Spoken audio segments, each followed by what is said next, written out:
आज के इस विश्लेषण में हम एक ऐसी कहानी पर बात करने वाले हैं जिसने पूरे देश का ध्यान अपनी ओर खींचा है। सोर्स मटेरियल के आधार पर हम तमिलनाडु के नए मुख्यमंत्री थलापति विजय के राजनीतिक उदय और उनके शुरुआती और सच कहूं तो काफी चौंकाने वाले फैसलों को डिकोड करेंगे। ये सिर्फ एक सरकार बदलने की बात नहीं है। सोर्स इशारा करता है कि ये गवर्नेंस के एक नए ब्लूप्रिंट की शुरुआत हो सकती है। तो चलिए शुरू करते हैं। ओके, तो सीधे मुद्दे पर आते हैं। सिनेमा के पर्दे के एक सुपरस्टार से सीधे एक राज्य की सबसे बड़ी कुर्सी तक पहुंचना ये कोई आम बात तो बिल्कुल नहीं है। अब सबसे बड़ा सवाल ये उठ रहा है कि क्या एक सुपरस्टार से सुपर सीएम तक का ये इतना तेज सफर भारतीय राजनीति में किसी बड़े बदलाव का संकेत है? सोर्स के अनुसार विजय के सीएम बनते ही उनके काम करने के तरीके को लेकर पूरे देश में एक जबरदस्त नेशनल बज़ बन गया है। आगे बढ़ने से पहले एक जल्दी से नजर डाल लेते हैं आज के एजेंडा पर। हम सुपर सीएम के उदय, वीआईपी कल्चर के अंत और कुछ बहुत ही जरूरी वेलफेयर पॉलिसीज पर फोकस करेंगे। उसके बाद हम देखेंगे कि सोर्स किस तरह इनकी तुलना बाकी पॉलिटिकल लैंडस्केप से करता है और क्या सच में एक नया राजनीतिक ब्लूप्रिंट तैयार हो रहा है। तो शुरुआत करते हैं इस सुपर सीएम के उदय से, जिसकी गूंज सिर्फ तमिलनाडु तक सीमित नहीं है।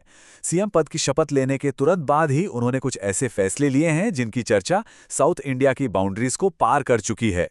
और सच में ये थोड़ा हैरान करने वाला भी है।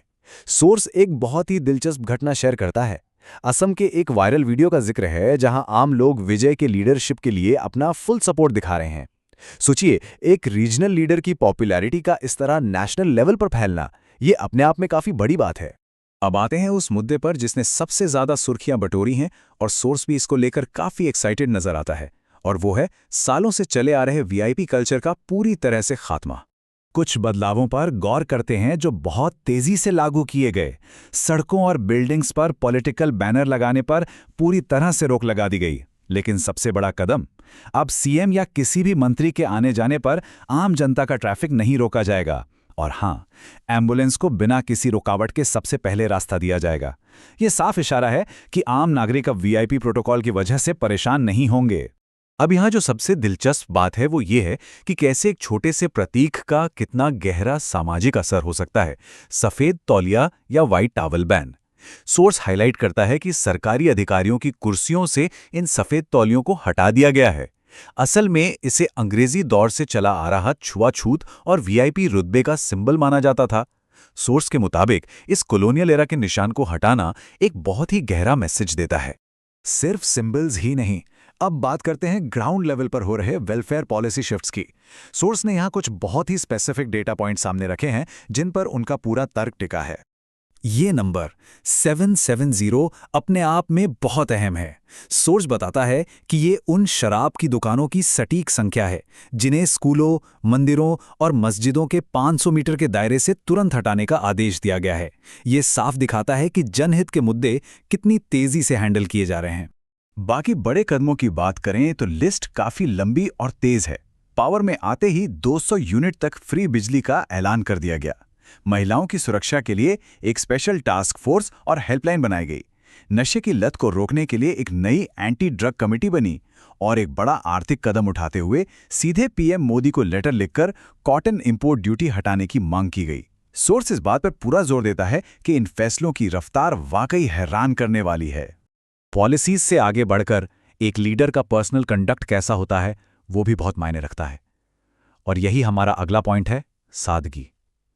सोर्स ने यहां विजय के रोजमर्रा के रवैये की तुलना टिपिकल पॉलिटिकल शो ऑफ से की है। ये डिटेल सच में ध्यान खींचने वाली है। सोर्स को यह बात बेहद पसंद आई कि पावर में आने के बाद भी कोई बड़ा जश्न नहीं मनाया गया। इसकी जगह मुख्यमंत्री अपना टिफिन खुद घर से लाते हैं और अपने ऑफिस डेस्क पर ही काम करते हुए खाना खाते हैं। जश्न मनाने के बजाय उद्योगपतियों के साथ मीटिंग्स की जा रही हैं। सोर्स उनकी सादगी और काम के प्रति डेडिकेशन का काफी कायल नजर आता है। अब हम इस विश्लेषण के उस हिस्से की तरफ बढ़ रहे हैं जो थोड़ा पॉलिटिकली चार्ज्ड है। सोर्स ने यहाँ विजय के काम करने के तरीके और पारंपरिक राजनीति, खास तौर पर हिंदी बेल्ट के बीच एक बहुत ही शार्प कॉन्ट्रास्ट ड्रॉ किया है। और ये तुलना सोर्स के मेन आर्ग्यूमेंट को परफेक्टली इलस्ट्रेट करती है। एक तरफ जहां विजय का फोकस रोजगार, सामाजिक न्याय और वेलफेयर पर बताया गया है, वहीं दूसरी तरफ सोर्स पारंपरिक नेताओं की कड़ी आलोचना करता है। सोर्स का क्लेम है कि वहां बेसिक अधिकारों को इग्नोर करके धर्म, जाति और वीआईपी स्टेटस के आधार पर राजनीति की जा रही है। ध्यान रहे, ये सोर्स का अपना नजरिया है और क्रिटिक है, जिसे हम न्यूट्रल तरीके से समझ रहे हैं। पारंपरिक राजनीति की इसी आलोचना को आगे बढ़ाते हुए सोर्स कुछ स्पेसिफिक आर्थिक मुद्दे उठाता है, जैसे आसमान छूते पेट्रोल के दाम, एक छोटे गैस सिलेंडर का 816 रुपए तक पहुंचना और पब्लिक के स्ट्रगल के बीच राशन का कम होकर महज 4 किलो तक रह जाना। सोर्स यहां आर्ग्यू करता है कि आम जनता आज भी इन बेसिक आर्थिक परेशानियों से जूझ रही है। यही नहीं, सोर्स जमीन से कट चुके नेताओं की भी आलोचना करता है। स्पेसिफिकली हेमा मालिनी जैसे नेताओं का उदाहरण देते हुए दावा किया गया है कि उन्हें अपने ही निर्वाचन क्षेत्र में जाने में कोई खास दिलचस्पी नहीं होती। इसे एक ग्राउंड लेवल पर आकर सीधे आम जनता के बीच काम करने वाले लीडर के एकदम विपरीत बताया गया है। तो इन सब बातों के बाद आइए आखिरी हिस्से पे आते हैं, जहां हम विजय के वैचारिक यानी आइडियोलॉजिकल स्टैंड को समझने की कोशिश करेंगे, जैसा कि इस विश्लेषण में दिखाया गया है। इनका ये स्टेटमेंट बहुत ही क्रूशियल है, जो कहता है मेरी वैचारिक लड़ाई बीजेपी से है, लेकिन मेरी राजनीतिक लड़ाई डीएमके के साथ है। सोर्स इस कोट का इस्तेमाल ये समझाने के लिए करता है कि विजय किस तरह आरएसएस या बीजेपी की किसी भी विचारधारा से खुद को मजबूती से अलग रख रहे हैं, जबकि सत्ता के लिए उनकी डायरेक्ट टक्कर लोकल सत्ताधारी पार्टी डीएमके के साथ है। तो इस पूरे विश्लेषण को समझने के बाद एक बड़ा सवाल दिमाग में आता है, क्या वीआईपी कल्चर को खत्म करने और तेजी से वेलफेयर लागू करने का ये जो सुपर सीएम मॉडल सोर्स ने हमारे सामने रखा है, क्या इसे पूरे देश में रेप्लिकेट किया जा सकता है? क्या आने वाले वक्त में भारतीय लोकतंत्र सच में इस दिशा में आगे बढ़ेगा? ये एक ऐसी बहस है जो शायद अभी शुरू ही हुई है।